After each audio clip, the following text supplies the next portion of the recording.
Good morning. It's a pleasure to be here, and thank you to the ADB team and friends for inviting me again. It was a pleasure to be with you in Manila during the pilot program.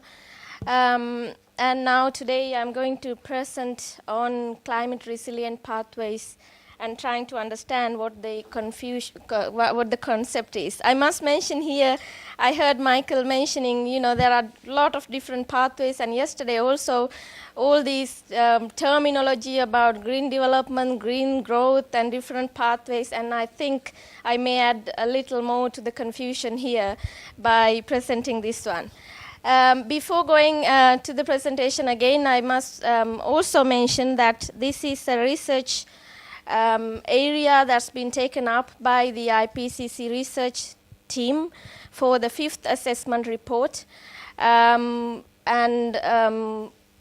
We find it extremely challenging to understand what the climate resilient pathways are. So I take this as an opportunity to present the initial ideas and trying to get what you think about it. But for the record, I'm not presenting the IPCC chapter here.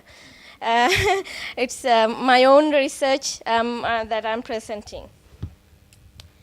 There is a principle in the modern architecture which says form follows function, which means that a building or a structure should be based upon the functions that it needs to deliver, or be based upon the purpose of its service. So climate resilient pathways for me is trying to understand the framework to address climate change, leading towards sustainable development, but at the same time addressing or focusing a little more on resilience side as well. So it's about what to do when we know about climate change and what our priority actions are. It also based on the understanding that the conundrum between actions for climate change and actions on development is a false one. The two are increasingly or extremely interlinked, and that we cannot differentiate between the two. And at the same time, the actions to climate change and actions to development leading towards sustainable development needs to focus on resilience side. Resilience, the definition of the word resilience is the ability and capacity of a system to anticipate, reduce, cope with, respond to, and recover from external disruptions. And by pathway, we mean a way of reaching or achieving something. And here is the bigger picture in terms of global level commitments to climate change. This is a newly presented figure by some of my friends in climate analytics and office. And as you can see, with current pledges on the table to cut greenhouse gas emissions, we are heading towards around 3.3 degree temperature goal level. However, the target or the number that most of the developing countries, particularly the least developed countries and small island developing states, are targeting, or their dream is to achieve 1.5 degree target. Even if we go to 1.5 degree target, this is my point that I'm trying to make. Even if we go to 1.5 target, there will still be a need for adaptation because of food production losses, major most coral reefs, extreme heat waves with severe societal impacts, these kind of things. So we still have to think about resilience. These are some numbers that I wanted to present. I present these numbers at the pilot presentation as well. One of the most recent research documents produced by DARA, Climate Vulnerability Assessment, says that there is an annual loss of $500 billion to developing countries due to climate change. Total climate change mortality is 98%. The total number is 5 million of global annual deaths. and LDCs, least developed countries, are likely to be the hardest hit. In terms of least developed countries, there is a 44% increase in the number of droughts in the last 10 years, 40% increase in the frequency of severe storms, and number of flood events more than doubled from 170 to 369, killing over 200,000 citizens. And since 1980, LDCs have collectively endured 1,146 climate-related disasters, close to a quarter of which have occurred in the last 5 years alone. So now going back to climate resilient pathways, it recognizes the relationship between adaptation, and sustainable development, but as I mentioned, focusing on resilience side of the actions, and mostly invoking transformative actions to deliberately avoid climate change and impacts.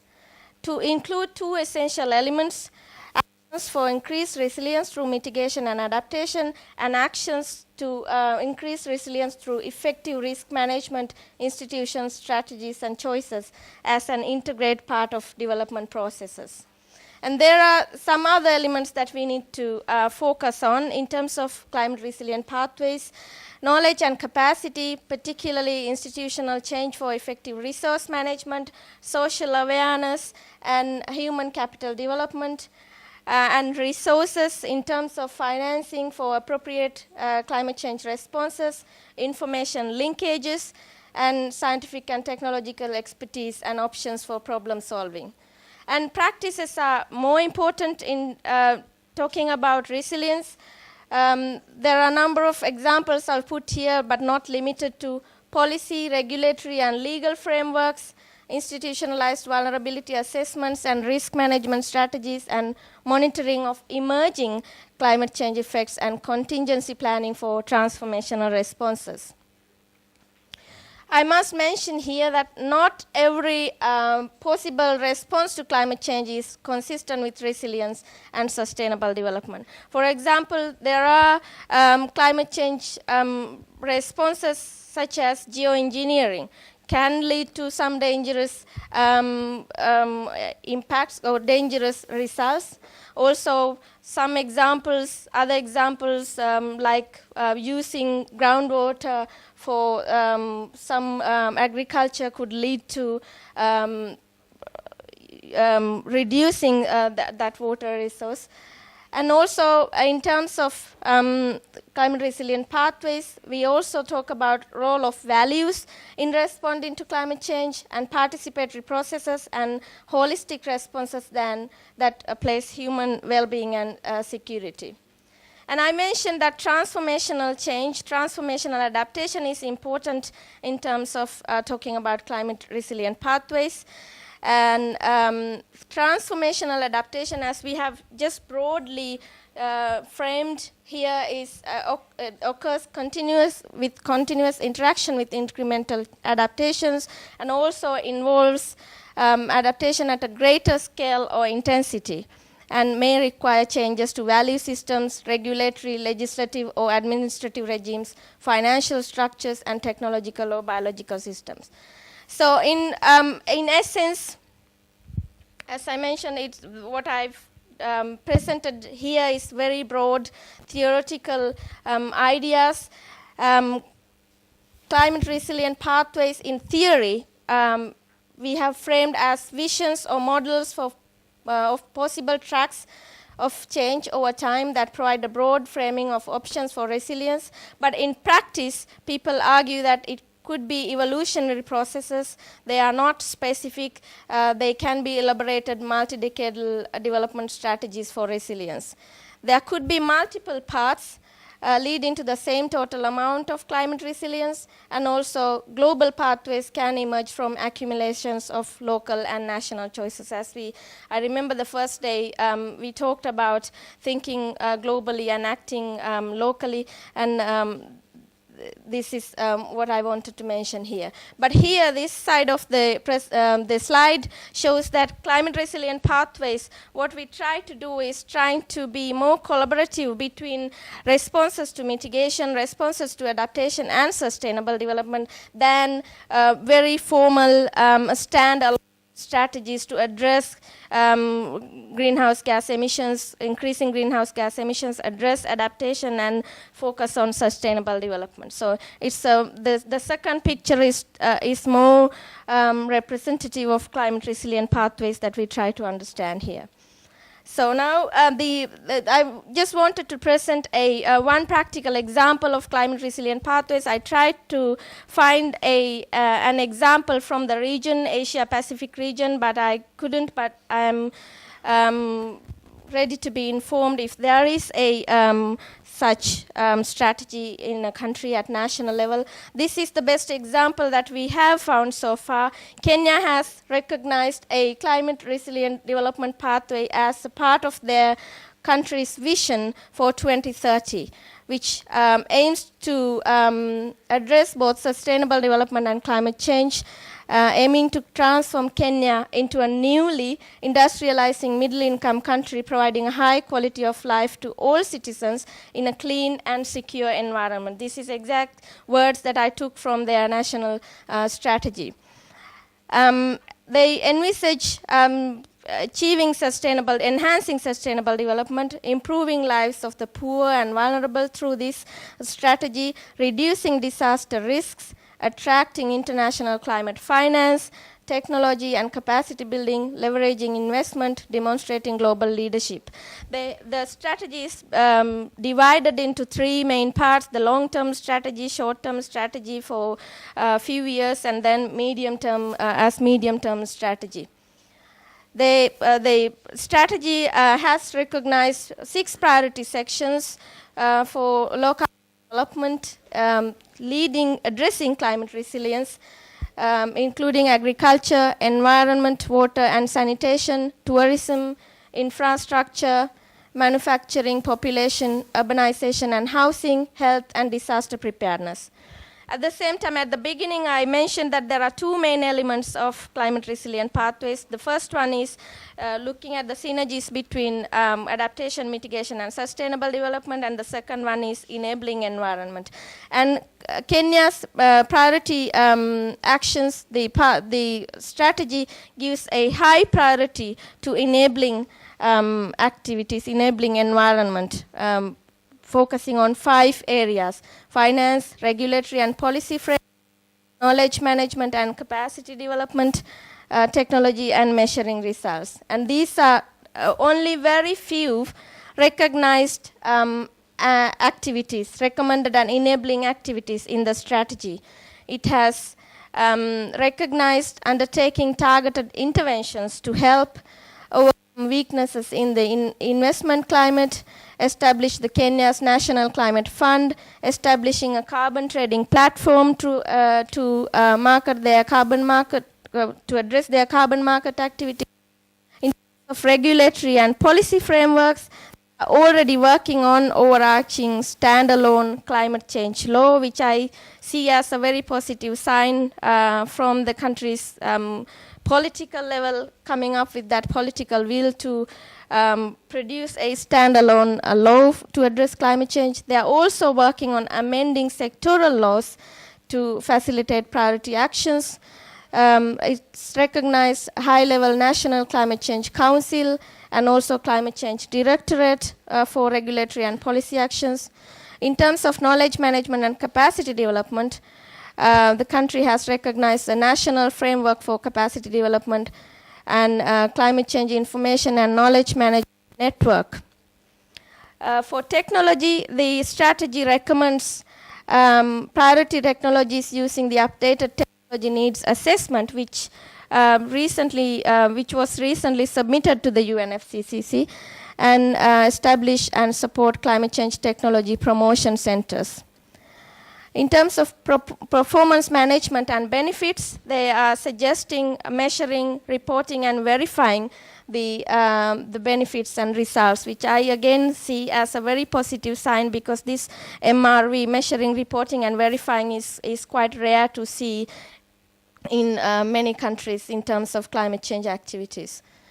I tried to, again, as I mentioned, try to understand what's going on in the region. I found a lot of contributions to resilience through climate change responses in the region, particularly the South Asia region.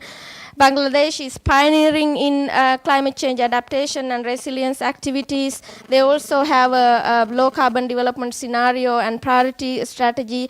They have recognized a national fund to attract climate finance from global level and also distribute at country level. India has 8 broad missions in addressing climate change, and they recognize as world's fastest rate of growth rate of green energy. And Nepal is heavily focusing on climate resilience. Again, they have this vision of empowered lives and climate resilience nation. They are heavily focusing on communities and bottom-up approaches through their local adaptation plans of action and national adaptation plans of action. Maldives has pledged to be carbon neutral by 2020, and government is prioritizing climate change in their policies. Sri Lanka has a green economy strategy focusing on 10 green areas, including green jobs, green infrastructure, green technology, etc. As I mentioned, I haven't seen a broad framework that addresses climate resilient pathways or that leads, or that says that it's leading towards climate resilience and sustainable development. As I mentioned before, this is a new research area. There is a huge knowledge gap, and a lot of researchers find it difficult to understand what's going on in different parts of the world. But at the same time, one of the major difficult areas that we understood was that understanding climate resilient pathways in a sectoral settings. And I'm glad that Professor Makanja is going to focus quite a lot on sectoral approaches in terms of vulnerabilities and resilience. There could be multiple drivers of development pathways and climate change impacts. We don't know what the trade-offs are. And also we are trying to understand potentials for different technological and institutional innovations for resilient pathways, and how to build better social inclusiveness. I mentioned about transformation. I mentioned about trying to address social needs in terms of resilience, but we need to better understand the inclusiveness in development climate change responses. There could also be alternative pathways to address resilience rather than going through this new approach. So I stand ready to hear your views on this, and tell me whether it's confusing or whether we need to go into a more fragmented approach, trying to understand how to address climate resilience. Thank you very much.